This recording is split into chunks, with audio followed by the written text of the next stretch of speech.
अरे मूर्ख, तू कौन है? देखता नहीं देवराज इंद्र स्वयं पधारे हैं। मेरे रास्ते से हट जा।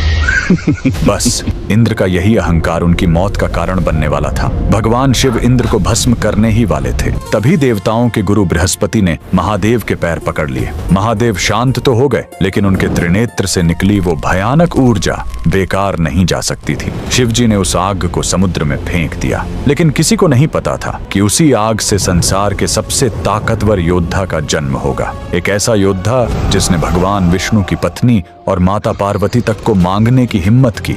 आखिर कौन था वो, और क्यों भगवान विष्णु को अपनी ही भक्त के साथ छल करना पड़ा? कहानी शुरू होती है स्वर्गलोक से। समुद्र मंथन के बाद हुए भयंकर देवासुर संग्राम में असुरों को हराने के बाद देवराज इंद्र को अपनी सत्ता, वैभव और अपने अचूक अस्त्र वज्र का भारी अहंकार हो गया था। उन्हें लगने लगा था कि पूरे ब्रह्मांड में उनसे शक्तिशाली कोई नहीं है और हर किसी को उनके सामने सिर झुकाना ही चाहिए। एक बार इसी अहंकार में डूबे देवराज इंद्र और गुरु बृहस्पति भगवान शिव से मिलने कैलाश जा रहे थे। इंद्र का अहंकार इसी बात से झलक रहा था कि देवताओं के पूजनीय गुरु बृहस्पति पैदल चल रहे थे और देवराज इंद्र उनके बगल में अपने विशाल हाथी ऐरावत पर शान से बैठकर जा रहे थे।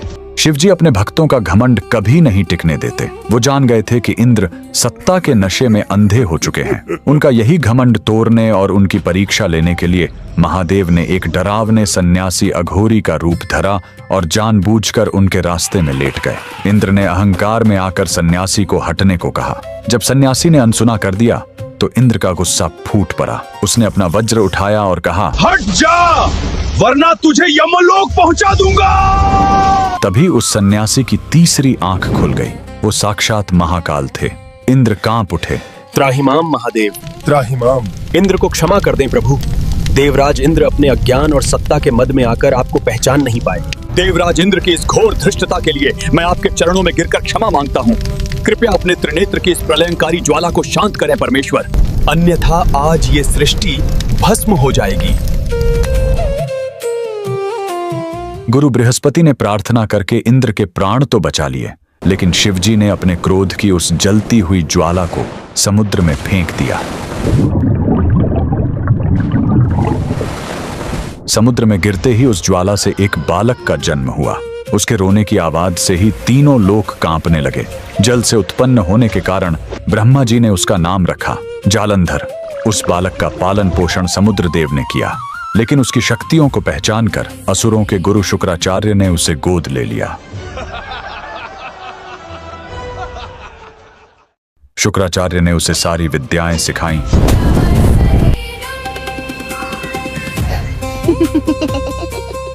और उसे दैत्यों का राजा बना दिया। उसने आज के पंजाब को अपनी राजधानी बनाया और वहीं से अपना साम्राज्य चलाया। तभी जालंधर को एक करवा सच पता चला। उसे पता चला कि देवताओं ने समुद्र मंथन करके उसके पिता यानी समुद्र का पेट चीरा और उनके सारे रत्न लूट लिए।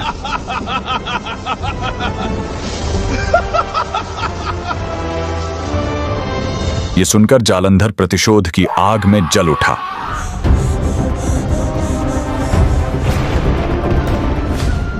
उसने इंद्र को संदेश भेजा, मेरे पिता का सारा खजाना और रत्न मुझे वापस करो, वरना युद्ध के लिए तैयार हो जाओ। जालंधर का विवाह कालनेमी राक्षस की बेटी वृंदा से हुआ। वृंदा एक राक्षस की बेटी जरूर थी, लेकिन वह भगवान विष्णु की परम भक्त और एक महान पतिव्रता नारी थी। गदा धारण कर धर्म बचाते, हे नारायण जग को। उसका सतीत्व ही जालंधर की सबसे बड़ी ढाल बन गया।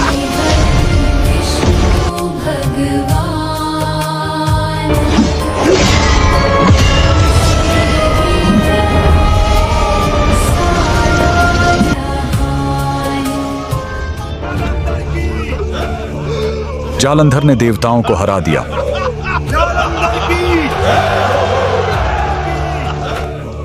और अहंकार में आकर उसने माता पार्वती को भी अपनी रानी बनाने की मांग कर दी। यह बहुत बड़ा अधर्म था। अब उसका सामना सीधे महाकाल से था। शिवजी और जालंधर के बीच भयंकर युद्ध छिड़ गया।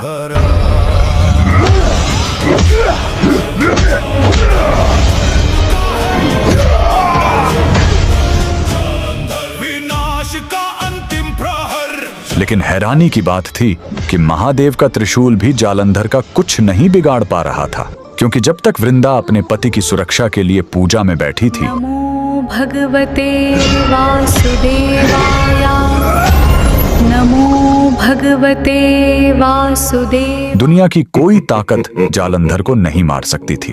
देवता घबराकर भगवान विष्णु के पास गए। हे प्रभु, हमारी रक्षा करें। विष्णु जी धर्म संकट में पड़ गए, क्योंकि वृंदा उनकी परम भक्त थी। लेकिन सृष्टि को बचाने के लिए विष्णु जी ने अपनी माया से जालंधर का रूप धारण किया और वृंदा के महल में पहुंच गए। प्रिय, कहाँ हो तुम? देखो, मैं युद्ध में विजय होकर आ गया। वृंदा को लगा कि उसका पति युद्ध जीत कर आ गया है। उसने तुरंत अपनी पूजा छोड़ी और खुशी से अपने पति रूपी श्री हरि को गले लगा लिया। जैसे ही वृंदा ने एक पराये पुरुष को स्पर्श किया, उसका सतीत्व खंडित हो गया। उधर युद्ध भूमि में जालंधर की अजेय शक्तियां अचानक खत्म हो गईं। मौका देखते ही भगवान शिव ने अपने त्रिशूल से जालंधर का सिर धड़ से अलग कर दिया। जालंधर का अंत तो हो गया, लेकिन एक पतिव्रता स्त्री के साथ बहुत बड़ा छल हो चुका था। जब वृंदा को सच पता चला कि उसके सामने उसका पति नहीं, बल्कि स्वयं उसके आराध्य भगवान विष्णु हैं,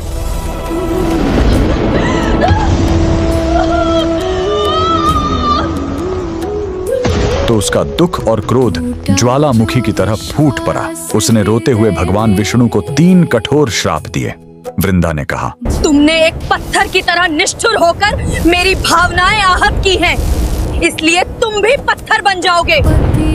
जिस तरह तुमने छल से मुझे मेरे पति से अलग किया है, वैसे ही एक दिन तुम्हें भी अपनी पत्नी से बिछड़ने का घोर दुख सहना पड़ेगा और अपनी उसी पत्नी को ढूंढने के लिए तुम्हें पागलों की तरह दर दर वन वन भटकना पड़ेगा और वानरों की मदद लेनी पड़ेगी। यहाँ प्रभु श्री हरि का बड़प्पन देखिए। तीनों लोकों के स्वामी चाहते तो एक क्षण में इस श्राप को भस्म कर सकते थे, लेकिन अपनी एक सच्ची भक्त के वचनों का मान रखने के लिए उन्होंने मुस्कुराते हुए उस कठोर श्राप को सहर्ष अपने ऊपर ले लिया। अपने आराध्य को श्राप देने के बाद और पति के वियोग में तड़पती हुई महान पतिव्रता वृंदा ने वहीं योग अग्नि प्रकट की और सती हो गई। सती हुई वृंदा की राख से वहीं एक पवित्र पौधा उत्पन्न हुआ। पर भक्ति अमर होठी वहीं, जहाँ गिरी थी वो बलिदानी। तब विष्णु जी ने शालिग्राम पत्थर का रूप लिया और उस पौधे को वरदान दिया कि वृंदा, अब तुम तुलसी बनकर सदा मेरे सिर पर विराजोगी और मैं शालिग्राम बनकर तेरे चरणों में ही बस जाऊंगा। कर्म का विधान देखिए। भगवान विष्णु ने सृष्टि को बचाने के लिए छल किया था, लेकिन आगे चलकर त्रेता युग में जब उन्होंने श्री राम का अवतार लिया,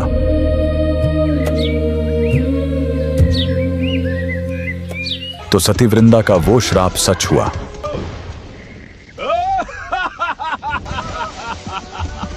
भिक्षां देहि।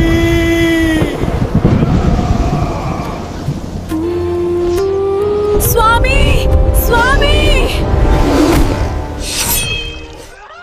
रावण ने माता सीता का हरण किया। राम जी को पत्नी वियोग सहना पड़ा मन में जलता विरहानंद और उन्हें सीता माता को खोजने के लिए जंगलों में भटककर वानर सेना की ही मदद लेनी पड़ी। इसीलिए आज भी बिना तुलसी के भगवान विष्णु की कोई भी पूजा अधूरी मानी जाती है। उस महान पतिव्रता वृंदा और प्रभु के लिए कमेंट में जय श्री हरि विष्णु जरूर लिखें।